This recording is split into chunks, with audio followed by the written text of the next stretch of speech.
Morning, how's everybody?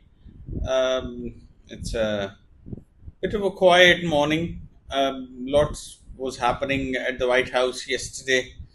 Virtually all the people who run the world were there and are now talking to each other about how to figure out the mess that they've landed themselves into. There is some optimism out of all the meetings from yesterday between Trump and Zelensky, and then the European leaders, and then they had a chat with Putin. And apparently, there's going to be a trilateral meeting between Trump, Zelensky, and Putin now.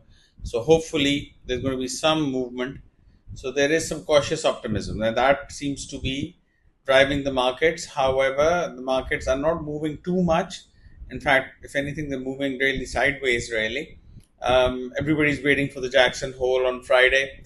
Starts on Thursday. Jay Powell comes out with his infamous declaration and it'll be his valedictorian speech, considering this is going to be his last before his tenure ends as the Fed chairman. So lots to watch out for on Friday. Until then, markets are just treading water, moving sideways, not doing much, not much activity in the markets, not much activity in gold or in the US dollar. Bitcoin seems to be taking a breather as well. So everybody sort of seems to be waiting with their breath held for the Trump Putin negotiations as well as Jackson Hole. So let's see what comes out of all of this at the end of this week.